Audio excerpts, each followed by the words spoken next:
Morning, good afternoon. Good afternoon.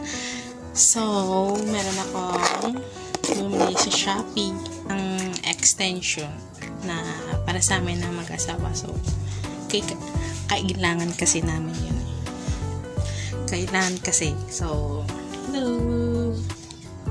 Actually, hindi ako na-expect na ganito yung quality niya, kasi imagine ang matibay tsaka makapal siya.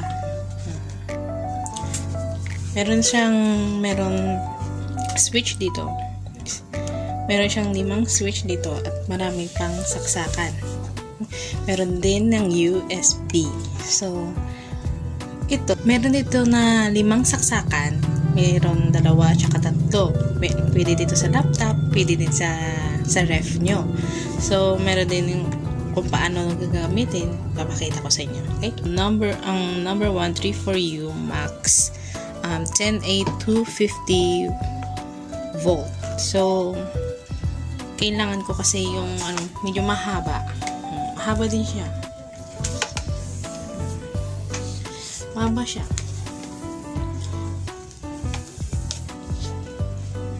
Meron din siyang USB charge DC 5E18 2.1A.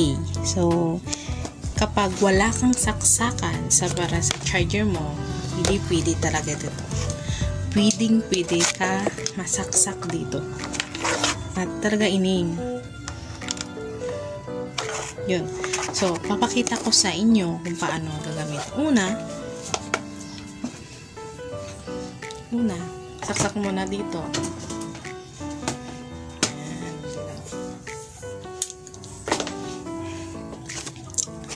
At saka, pwede siya isasaksak sa USB. Yun. Katapos, meron akong emergency light na pwede nyo, papakita ko sa inyo. Okay? Gagamitin ko to. Isasakot mo to. Ko sa inyo paano gamitin to. Una, USB charger mo. Basta USB.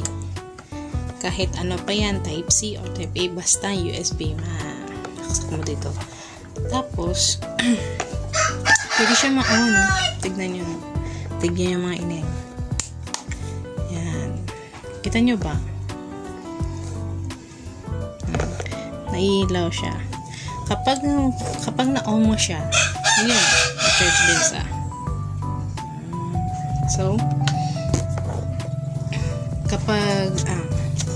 Pagkatapos nyo gamitin, pwede siya switch off. Yan.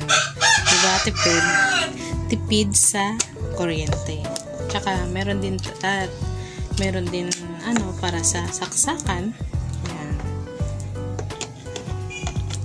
Ito.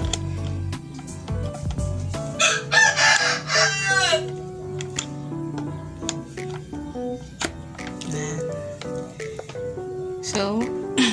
I-on din to. At i-on din nyo dito sa switch na to. Tignan nyo. Kapag nailaw na to, on na to. Yan. Naka-charge siya. Kapag ito mga ining kung gagamit kayo dito, gagamit kayo ito.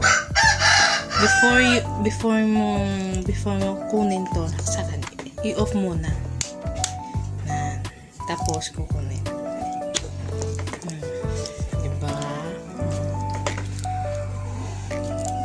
Ulang lang, share ko lang. I-flex ko lang. Ano na yun? Charing. Thank you for watching mga ining. Bye!